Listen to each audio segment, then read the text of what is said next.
నీటి పాపాలు కేసీఆర్వే, ఆయన పాలనలోనే తెలంగాణకు అన్యాయం జరిగిందంట, తీవ్ర అన్యాయం జరిగింది. జలాలపై హక్కులను ఏపీకి దారదత్తం చేసిండు. చెప్పినోనికి సిగ్గు లేదు, రాష్ట్రానికి సిగ్గు లేదు. ఈ చెప్పేటోడికి సిగ్గు ఎట్లా ఉండదు, ఎందుకంటే దీని ఓనరు చంద్రబాబు ఉంటాడు కదా, ఈ రేవంత్ రెడ్డి ఓనరు చంద్రబాబు, దీని ఓనరు కూడా చంద్రబాబే, ఇద్దరు కాబట్టి ఆయనకు సమ్మగా ఉండేటట్టు రాసుకుంటారు. చూడు, కృష్ణా ప్రాజెక్టుల అప్పగింతకు అంగీకరించింది బారాసానే, మేము ఒప్పుకోమన్నా మాపై అబండాలు వేస్తున్నారు, ఒప్పుకోకుండా అబండాలు వేస్తున్నారు. జగన్ జలదోపిడికి కేసీఆర్ సహకారం, అసెంబ్లీ సమావేశాల్లో నీటిపైన శ్వేతపత్రం, చర్చకు రండి, రాజద్రోహం ఎవరిదో అక్కడే తేల్చుకుందాం. కేసీఆర్కు ముఖ్యమంత్రి రేవంత్ రెడ్డి సవాల్.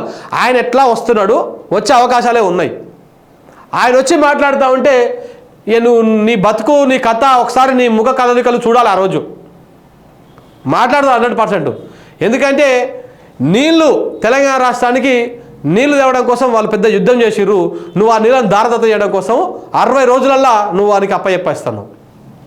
ప్రాజెక్టులపై చర్చకు సిద్ధమని చెప్పేసి హరీష్ రావు చెప్తా ఉన్నాడు. నువ్వు రా బిడ్డ, నీకు అక్కడే తెలుస్తాము, నీకు ఎట్లా బుద్ధి చెప్పాలో అట్లా బుద్ధి చెప్తాము, రా అక్కడికి అని చెప్పేసి వాళ్ళు చెప్తా ఉన్నారు.